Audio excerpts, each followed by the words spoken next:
જો કે સરદાર વલ્લભભાઈ પટેલ પોતાની બુદ્ધિ ચાતુર્યથી 559 જેટલા રજવાડાઓને ભારત સંઘની અંદર જોડી દે છે, પણ ફક્ત 3 રજવાડા કે જે હૈદરાબાદ, કાશ્મીર અને જુનાગઢ, આ 3 રજવાડા છે એનું જોડાણ કરવાની ના છે એ ત્યાંના નવાબ, રાજા કે જે આપણે સુલતાન કહીએ એ ના પાડી દે છે. તો એમાંના સૌ પ્રથમ ચાલો હૈદરાબાદની આપણે માહિતી મેળવીએ. દક્ષિણ ભારતમાં આવેલ હૈદરાબાદના રાજ્યના નિઝામ એટલે કે ત્યાંનો રાજા જે હતો ને નિઝામ તરીકે ઓળખાતો, એ પોતાના રાજ્યને 15 ઓગસ્ટના રોજ સ્વતંત્રતા જાહેર કર્યું.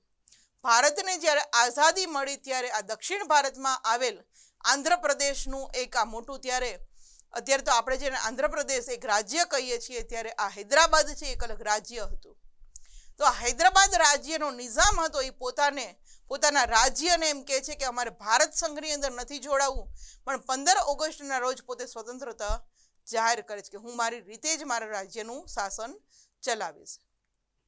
હવે ભૌગોલિક પરિસ્થિતિને ધ્યાનમાં લેતા તેણે ભારત સાથે તો જોડાવું જ જોઈએ, કારણ કે દક્ષિણ ભારતની અંદર આપણે ભારતનો નકશો જોઈએ તો આંધ્રપ્રદેશથી બરાબર વચ્ચેના ભાગમાં દક્ષિણ ભાગમાં આવેલું છે.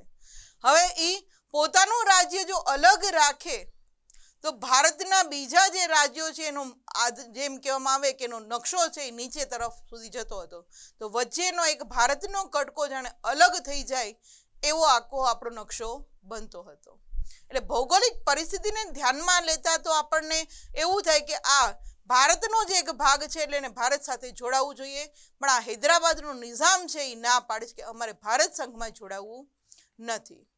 આ ઇમેજની અંદર જે આપણે વાત કરી રહ્યા છીએ હૈદરાબાદનો નિઝામ એને જોઈ શકીએ છીએ. ત્યારબાદ વાત કરીએ તો નિઝામે સ્પષ્ટતા આપી. શું સ્પષ્ટતા કરી એને કે દેશના ભાગલા પડશે તો ભૌગોલિક કારણોસર તે પાકિસ્તાનમાં અને વૈચારિક કારણોસર તે ભારતમાં નહીં જોડાઈ શકે. શા માટે?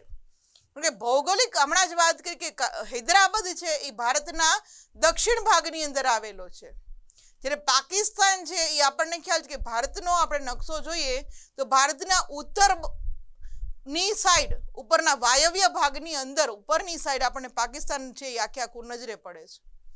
તો નીચેથી કોઈ જમીનનો ટુકડો આપણે કઈ ઉપરની તરફ જોડી શકીએ એવું તો પોસિબલ જ નથી. એટલે ભૌગોલિક કારણોસર તો એ પાકિસ્તાનમાં જોડાવા માંગતો હતો, પણ એ જોડાઈ શકે એમ નથી, કારણ કે એક કટકો નીચે અને બાકીનો ભાગ ઉપર, એ તો પોસિબલ જ નહોતું. અને વૈચારિક રીતે આ નિઝામ છે એ પોતે મુસ્લિમ રાજા હતો, એટલે એમ કહે છે કે વૈચારિક કારણોસર તે ભારતમાં જોડાઈ શકે એમ નથી, કારણ કે પોતાના વિચાર છે એવું માનતો હતો કે ભારત છે એ હિન્દુઓનો દેશ છે અને હિન્દુઓના દેશની અંદર હું મારું રાજ્ય આપીશ નહીં.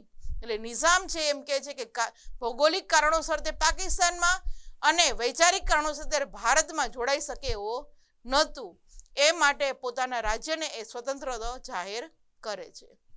અને આ જ કારણોને લીધે એ એમ કહે છે કે મારે હવે એ કોઈમાં નથી જોડાવું. પાકિસ્તાનમાં જોડાવા માંગે છે પણ એ પોસિબલ નથી, કારણ કે પોતાનું જે રાજ્ય છે એ દક્ષિણ ભાગમાં છે, પાકિસ્તાનનો જે ભાગ છે એ આપણને ખ્યાલ છે કે પૂર્વ પંજાબ ને એ સાઈડ આખું ઉપરના ભાગમાં ઉત્તર પશ્ચિમની વચ્ચે આખું પાકિસ્તાન વાયવ્ય દિશાની અંદર આવેલું છે. એટલે ભૌગોલિક રીતે એ ના પાડે છે કે હું ત્યાં તો જઈ નથી શકતો, અને વૈચારિક રીતે પણ ના પાડે છે. એટલે આ બંને કારણોને લીધે પોતે નિઝામ છે એ હૈદરાબાદને સ્વતંત્ર રહેવાનું પસંદ કરે છે. અને નિઝામને સમજાવવા માટે વાટાઘાટો પણ શરૂ કરવામાં આવે છે, પણ નિઝામ છે એ માનતો નથી.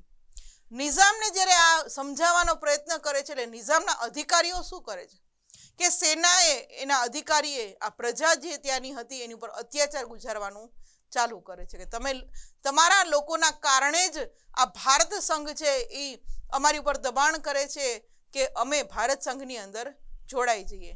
એટલે એના અધિકારીઓ છે, એની સેના છે, આ પ્રજાની ઉપર અત્યાચાર ગુજારવાનું ચાલુ કરી દે છે.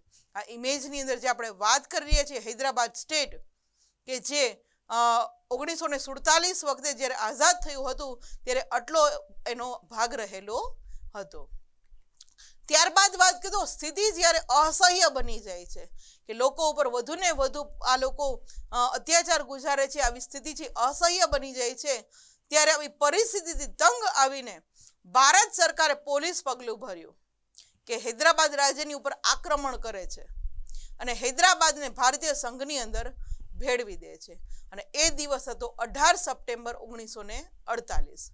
જોઈને વિદ્યાર્થી મિત્રો, આ નિઝામ છે એ 15મી ઓગસ્ટ 1947ના દિવસે પોતાને સ્વતંત્રતા રહેવાનું એક એલાન કરે છે અને ત્યારબાદના 1 વર્ષ પછી, અને 1 વર્ષને આમ તો 1 મહિનો માથે કહી શકીએ, પછી ભારત સરકાર છે એ પોલીસ પગલા દ્વારા હૈદરાબાદ રાજ્યને આપણા ભારત સંઘની અંદર ભેળવી દે છે.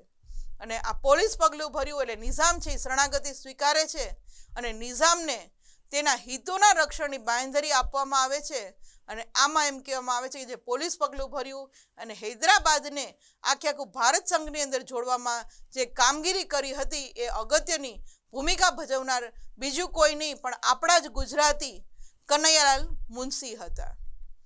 અને ત્યારબાદ રાજ્યોની જ્યારે પુનઃરચના કરવામાં આવી 1956ની અંદર, ત્યારે આ હૈદરાબાદ રાજ્યને આંધ્રપ્રદેશની અંદર સમાવી લેવામાં આવ્યું હતું. અત્યારે વિદ્યાર્થી મિત્રો, આ હૈદરાબાદ છે આંધ્રપ્રદેશનો જ એક ભાગ છે. આ ઇમેજની અંદર આ હૈદરાબાદ રાજ્યને ભારત સંઘમાં જોડવા માટે જે કનૈયાલાલ મુનશીએ અગત્યની ભૂમિકા ભજવી હતી એને જોઈ શકીએ છીએ. અને આ આંધ્રપ્રદેશનો હવે એક ભાગ છે એ પણ આ નકશામાં